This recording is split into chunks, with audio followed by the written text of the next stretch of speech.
दोस्तों, वीडियो को शुरू करने से पहले एक बार माता रानी के सच्चे भक्त कमेंट सेक्शन में जय माता दी अवश्य लिखें और माता रानी के लिए एक लाइक तो अवश्य बनता है। नमस्कार दोस्तों, स्वागत है आप सभी का। दोस्तों, आज की इस वीडियो में मैं आपको बताऊंगा कि दिवाली की रात को सोने से पहले झाड़ू के नीचे चुपके से आपको क्या वो एक चीज रखनी है जिससे माँ लक्ष्मी दौड़ी चली आएंगी।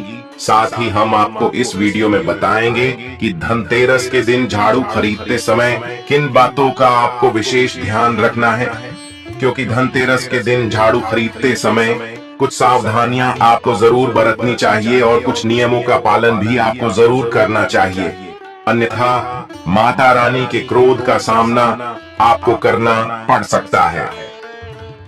वीडियो के अंत में मैं आपको बताऊंगा कि दिवाली की रात को किया जाने वाला महा उपाय, जिस उपाय को करने से आपको जन्म जन्मांतर की गरीबी माता रानी की कृपा से खत्म हो जाएगी। तो अगर आप धनतेरस के दिन झाड़ू खरीद कर ला रहे हैं तो यह वीडियो आपके लिए बहुत ही ज्यादा महत्वपूर्ण है। इस वीडियो में हमने आपको झाड़ू से संबंधित हर छोटी से छोटी जानकारी देने का प्रयास किया है, जिससे आपको इस वीडियो को देखने के बाद किसी और वीडियो को देखने की जरूरत ना पड़े। तो वीडियो को शुरू से लेकर अंत तक बिना भगाए जरूर देखिएगा। हाँ, थोड़ा सा समय आपको जरूर लगा, लेकिन विश्वास कीजिए ये जानकारी आपको बहुत काम आएगी और आपकी चली आ रही बहुत सारी समस्याओं को दूर कर देगी। तो दोस्तों, स्वागत है आप सभी का एक बार फिर से आपके पसंदीदा चैनल हिंदू रिलीजियस टेल्स में। दोस्तों, धनतेरस के त्योहार से ही दिवाली के पर्व की शुरुआत हो जाती है। इस दिन माता लक्ष्मी, कुबेर देवता, धनवंतरी भगवान की पूजा की जाती है और हिंदू धर्म में धनतेरस का दिन सबसे खास होता है, क्योंकि इसी दिन कुछ विशेष वस्तुओं की खरीदारी करना सबसे शुभ माना जाता है। ऐसा माना जाता है कि इस दिन नई झाड़ू, नए बर्तन, गहने, सोने चांदी के आभूषण आदि खरीदने से घर में सुख समृद्धि आती है और साथ ही माता लक्ष्मी जी का भी स्थायी वास बना रहता है। तो दोस्तों, सबसे पहले बात करते हैं झाड़ू की। दोस्तों, धनतेरस के दिन जो चीज सबसे ज्यादा खरीदी जाती है वह है झाड़ू और झाड़ू को माता लक्ष्मी का प्रतीक माना जाता है। तो धनतेरस के दिन झाड़ू खरीदना शुभ माना जाता है, लेकिन झाड़ू की खरीदारी करते समय आपको कुछ बातों को ध्यान अवश्य रखना चाहिए, क्योंकि झाड़ू को लेकर बहुत से शुभ अशुभ शगुन भी होते हैं। दोस्तों, आइए जानते हैं झाड़ू कैसे रखें, कब खरीदें, कब फेंकें, रात को सोने से पहले झाड़ू के नीचे ऐसा क्या दबा कर रख दें कि जीवन की सारी खुशियां इकट्ठी हो जाएं। आइए जानते हैं इसके बारे में।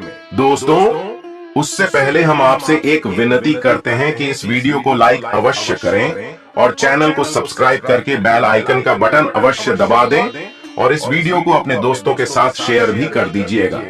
तो दोस्तों, झाड़ू को सीधे तौर पर मां लक्ष्मी से जोड़कर देखा जाता है।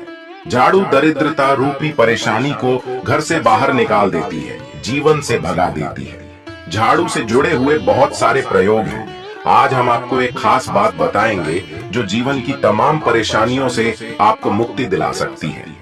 दोस्तों, वैसे झाड़ू मां लक्ष्मी जी का प्रतीक माना जाता है और आर्थिक संपन्नता के लिए कई तरह के हम प्रयोग करते हैं, लेकिन कभी कभी छोटी छोटी चीजें भी बहुत मायने रखती हैं। तो आज हम खास बात करेंगे झाड़ू को लेकर। अगर छोटी छोटी चीजों का आप ध्यान में रखें तो घर के कलह कलेश सब खत्म हो जाएंगे। घर में माँ लक्ष्मी जी का वास भी होगा। अगर हम ज्योतिष की माने तो झाड़ू का महत्व सबसे ज्यादा ये होता है कि ये बीमारियों को दूर करने वाली है। दोस्तों, शीतला माता भी अपने हाथ में एक झाड़ू लिए रहती है, इसलिए झाड़ू का प्रयोग करते समय कुछ बातों का ध्यान रखना चाहिए, जैसे कि आप झाड़ू को सूर्य अस्त के बाद बिल्कुल भी ना लगाएं। दोस्तों, वैसे तो आपको झाड़ू को कभी भी सूर्य अस्त के बाद नहीं लगाना चाहिए, लेकिन खास धनतेरस के दिन और दिवाली के दिन तो ये गलती बिल्कुल भी ना करें। मान्यता है कि ऐसा करने से लक्ष्मी जी रुष्ट हो जाती है। और दूसरी तरफ सूर्य अस्त होने के बाद दोस्तों, झाड़ू तो क्या पोंछा भी नहीं लगाना चाहिए। बहुत जरूरी हो तब झाड़ू लगाए और घर से कूड़ा बाहर भी ना फेंकें। ऐसी छोटी छोटी चीजों का आपको ध्यान रखना है। और दोस्तों, सोने से पहले आप एक छोटी सी चीज जो मैं आपको बताने वाला हूँ, झाड़ू के नीचे दबा करके रख दें। धनतेरस के दिन अगर आप यह उपाय न कर पाए तो आप दिवाली के दिन यह उपाय जरूर करें। फिर देखें कैसे लाभ होता है आपके जीवन में। आप माने या ना माने, लेकिन हमेशा इस बात का जरूर ध्यान रखें कि झाड़ू जब आप लगाएं तो कचरा इधर उधर नहीं फेंकना चाहिए। एक जगह कचरा इकट्ठा करें और उसे डस्टबिन में फेंक दें। और दोस्तों, वैसे तो मैंने आपको जैसा बताया कि झाड़ू आपको शाम के समय लगानी ही नहीं चाहिए, लेकिन अगर मान लीजिए बहुत जरूरी हो गया है तो रात में अगर आपको झाड़ू लगाना पड़ रहा है तो उसके लिए आप क्या करें, आप कोई कपड़ा लें, आप कोई खराब कपड़ा या डस्टिंग का कपड़ा आप ले सकते हैं और उससे आप सारा कचरा समेट लें और घर के किसी कोने की तरफ या किसी दीवार की तरफ आप कचरे को कर दें।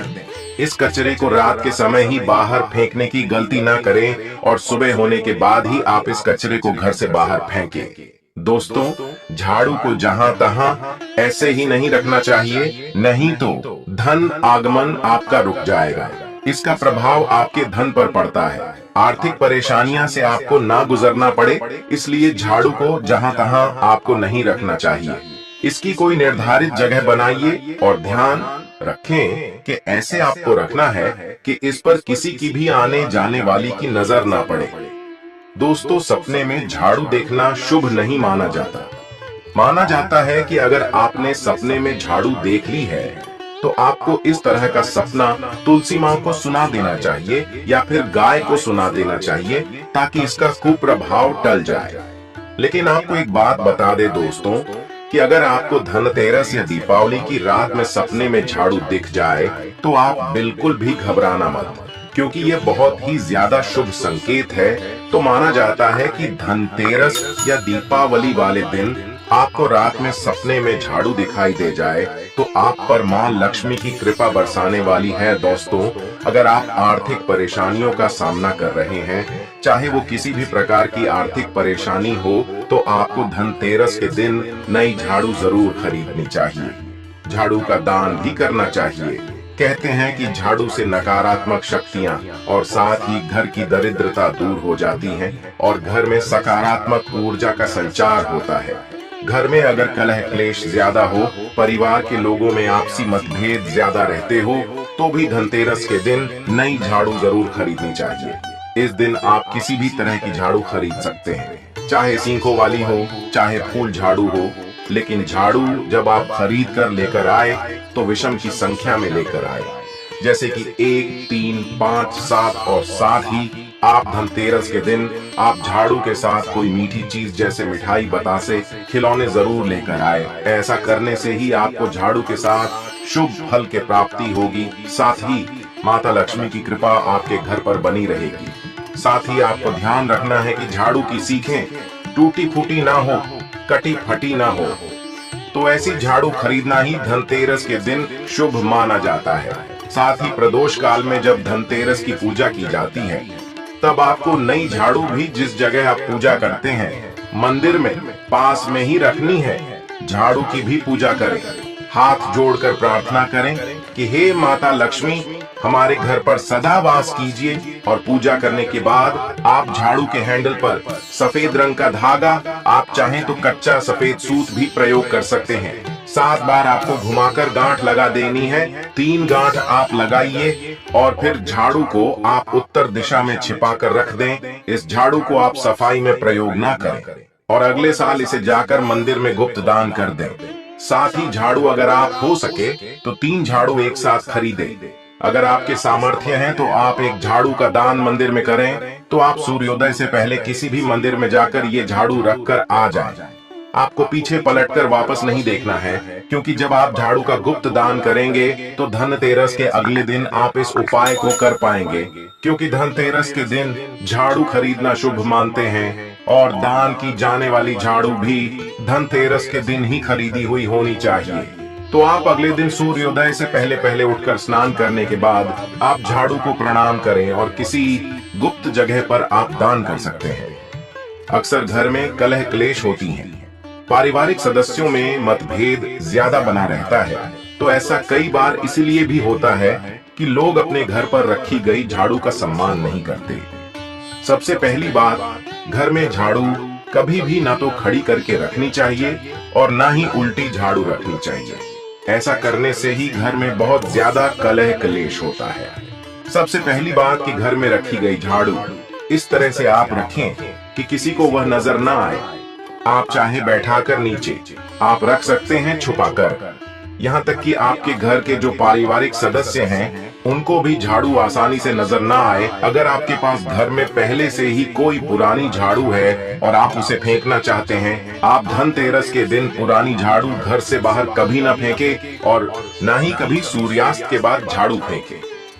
झाड़ू से कभी भी किसी जानवर को या गौमाता को मारकर नहीं भगाना चाहिए। अगर कोई भी ऐसा करता है तो उनके घर में आर्थिक तंगी बहुत ज्यादा बनी रहती है, साथ ही घर की बरकत भी चली जाती है। झाड़ू को कभी पैर भी नहीं लगाना चाहिए। अगर गलती से भी पैर लग जाए तो ऐसा माना जाता है कि माता लक्ष्मी जी नाराज होकर हमारे घर से चली जाती है। अगली सबसे जरूरी बात कि घर परिवार का कोई भी सदस्य अगर किसी भी दिन, चाहे वो कोई त्योहार का दिन हो या कोई शुभ कार्य हो, किसी खास काम से बाहर निकल रहा हो, चाहे वो अपना नौकरी का इंटरव्यू देने के लिए जा रहा हो, कोई बहुत बड़ी चीज की खरीदारी करने जा रहा हो, तो उनके जाने के बाद तुरंत कभी भी घर में झाड़ू नहीं लगानी चाहिए। ऐसा करना बहुत बड़ा अपशगुन माना जाता है। कहते हैं कि तुरंत झाड़ू लगाने से घर से बाहर जो भी सदस्य गया होता है उसे कार्य में सफलता नहीं मिलती। दोस्तों, खुले आसमान के नीचे कभी भी झाड़ू नहीं रखनी चाहिए। बहुत से लोग छत पर झाड़ू रखते हैं, लेकिन वो भी सही नहीं माना जाता है। इससे जीवन में परेशानी बढ़ती है, क्योंकि जब आप खुले आसमान के नीचे झाड़ू रखते हैं तो जीवन में कष्ट बढ़ता है। इसलिए ऐसा ना करें। और झाड़ू रखने की जो सही दिशा है वो उत्तर पश्चिम दिशा, तो आप घर की उत्तर और पश्चिम दिशा में झाड़ू रखने की व्यवस्था करें। दोस्तों, अभी तक आपने वीडियो को लाइक नहीं किया तो वीडियो को लाइक कर दीजिए, चैनल को सब्सक्राइब अवश्य कर दें। चलिए अब बात करते हैं कि धनतेरस के दिन रात को सोने से पहले आपको झाड़ू के नीचे वो कौन सी चीज छुपा करके, दबा करके रख देनी है, जिससे कि आप माता लक्ष्मी को प्रसन्न कर सकते हैं। और अगर आप इस धनतेरस चूक गए हैं या ये मौका गंवा चुके हैं तो कोई बात नहीं। दीपावली की रात आप ये उपाय जरूर करें। तो दोस्तों, वह चीज है दोस्तों एक चांदी का सिक्का। दोस्तों, आपको झाड़ू के नीचे रखना है रात को सोने से पहले एक चांदी का सिक्का। जी हाँ दोस्तों, और अगर आप चाहें तो चांदी का सिक्का नहीं रखना चाहते हैं तो 1 रुपए का सिक्का भी आप रख सकते हैं। और फिर देखिए चमत्कार, क्योंकि झाड़ू में नेगेटिव एनर्जी रहती है और यह सिक्का इस नेगेटिव एनर्जी को सोख लेगा। बाद में अगले दिन आप इसे साफ करें, गंगा जल का छिड़काव करके इसे स्वच्छ कर ले, इसे धोकर इसे मां लक्ष्मी के चरणों में रख दें। इससे सारी घर की नेगेटिविटी मां लक्ष्मी दूर करेंगी। और जब आप अपना ये 1 रुपये का सिक्का या चांदी का सिक्का जो आपने इस्तेमाल किया है स्वच्छ कर लेंगे, माता रानी का आशीर्वाद भी इसे मिल जाएगा। तो उसके बाद आप इस सिक्के को अपने धन रखने के स्थान पर रख दीजिए। अगली दिवाली तक इसे वहीं रखे रहने दीजिए। और अगर आप चाहें तो अगली दिवाली या धनतेरस पर भी आप इस प्रयोग को दोबारा कर सकते हैं। दोस्तों, अब जो मैं आपको बताने वाला हूँ, ये एक काम तो आपको दिवाली की रात आपको जरूर ही करना है। किसी भी गरीब के घर जाए और किसी गरीब के घर एक दीपक जला करके आए दिवाली के दिन। किसी गरीब को अपने सामर्थ्य के अनुसार कपड़े, धन, मिठाई देकर के उनकी सहायता करें। ऐसा करने पर शनि हो, राहु केतु हो, कोई भी ग्रह हो, उनके दोष शांत होते हैं और कार्यालय में आ रही बाधाएं भी दूर हो जाती हैं। दीपावली के दिन अगर आप मां लक्ष्मी गणेश के साथ साथ धन के देवता कुबेर जी का भी पूजन करते हैं तो ये अति शुभ होता है। दोस्तों, दिवाली की रात को आपको देवी सूक्त और श्री सूक्त का आपको 11 बार पाठ करना चाहिए। आप चाहें तो श्री सूक्त का 5 या 11 बार, लक्ष्मी सहस्त्र नाम का 5 या 11 बार, या विष्णु सहस्त्र नाम का भी पाठ कर सकते हैं। दोस्तों, लक्ष्मी माता को कमल का फूल जरूर चढ़ाना चाहिए। इस दिन कमल गट्टे घर में लाना बहुत ही शुभ माना जाता है। या फिर आप अगर धनतेरस के दिन कमल गट्टे घर में ले आए हैं तो इस दिन आप मां लक्ष्मी को अर्पित करें पूजा में आप कोई भी चमत्कारी चीज रख सकते हैं, जैसे दक्षिणावर्ती शंख हुआ, श्री यंत्र हुआ, हल्दी की गांठें हुई। इसके बारे में मैंने एक अलग से वीडियो बनाया है, आप उसको हमारे चैनल में जाकर देख सकते हैं। तो इनमें से आपको जरूर कोई चीज रखनी चाहिए। इनमें से कोई भी शुभ चीज आपको मां लक्ष्मी के चरणों में जरूर अर्पित करना है। जो खास काम मैं आपको बताने वाला हूँ वह आपको दीपावली की रात को करना है। आपको 4 काली मिर्च के दाने लेने हैं और दीपावली के पूजन के बाद या पूजन से पहले आप यह किसी भी समय काम कर सकते हैं, लेकिन आपको करना यह दीपावली की रात को ही है। आपको चौराहे पर जाना है और 4 काली मिर्च के दाने लेकर जाना है और चारों दिशाओं में एक एक दाना आसमान की तरफ फेंकिए दोस्तों। और उसके बाद आप बोलिए दरिद्रता घर से बाहर जाओ, लक्ष्मी माँ घर में आओ, और कहकर आपको अपने घर लौट जाना है। आपके घर की दरिद्रता हमेशा के लिए दूर हो जाएगी। तो दोस्तों, उम्मीद करता हूँ आपको यह जानकारी जरूर पसंद आई होगी, और अगर आपको कुछ समझ में ना आया हो तो आप कमेंट सेक्शन में जाकर हमसे पूछ सकते हैं, वहां पर हम आपका रिप्लाई करेंगे। तो दोस्तों, इस वीडियो को एक लाइक अवश्य कर दीजिए और दोस्तों के साथ शेयर भी कर दीजिए, और हमारे चैनल को सब्सक्राइब करके बेल आइकन का बटन दबाना बिल्कुल भी ना भूलें। मिलते हैं अपने अगले वीडियो में और अधिक ज्ञानवर्धक व लाभदायक उपायों के साथ। तब तक के लिए धन्यवाद, अपना ख्याल रखना दोस्तों। जय श्री राम, शुभ धनतेरस, शुभ दीपावली।